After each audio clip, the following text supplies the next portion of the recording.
It was all going so well. After a couple of years of more difficult conversations with clients about their investments, when we meet to review them, we've had a much easier time for more than a few months now.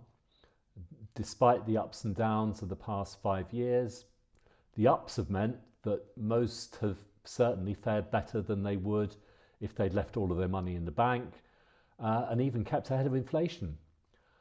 But of course, there have been some downs. It's Cheltenham Festival Race Week this week, and I was remembering the Cheltenham Festival of March 2020, exactly 5 years ago, which went ahead with much hilarity over extra hand washing, and then within a week we locked down and investments fell by 25 or 30%. Now they recovered surprisingly quickly. Then came Ukraine, then Liz Truss and big rises in interest rates. Then everything looked back on track. Record highs and rises in the US and our own stock markets. And then along came the Donald and Alan. That's Elon Musk, of course. And the world's largest market has, well, not plummeted, but certainly nervously tumbled. And what's to come? Well, there's the rub, you might say, because what's to come changes from day to day. And markets, as I'm sure you've often heard, hate uncertainty. So I want to talk about that and address some of the other quite understandable worries that quite a few have about their investments. First of all, the what next? All of this is surely unprecedented, you might say, isn't it?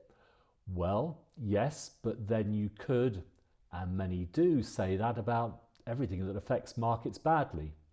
COVID, Ukraine, Liz Truss, Trump's tariffs and peace campaigns are as unprecedented as Brexit, the global financial crisis, the dot-com boom and crash, and all the other things which seemed like the end of the financial world at the time, but which we seem to have survived. Another worry, should we have this much money in the American stock market? Because some of the lower cost passive or tracker funds which we recommend have 60% or more there, whereas the more active funds tend to have less. And some of those reduced the amount they have in the US a year or more ago as the result of the election, which was then a big unknown, and of those tech stocks we talked about, Alan's Tesla being one, which had soared in value probably too much. But here's the thing. The US does make up more than 60% of the world stock market's worth. And yes, not having so much there would have meant less of a fall in the last couple of weeks, but also much less of a gain in the last 12 months or so. So most of those active funds have actually risen less over that period. And who knew that stock market loving Trump would seemingly care so little about the markets?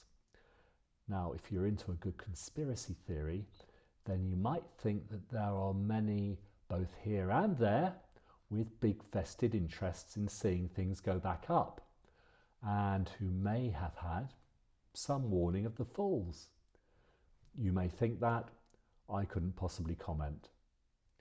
So the message and the lesson of history, which remember doesn't always repeat itself but does more often than not rhyme, is hang on in there.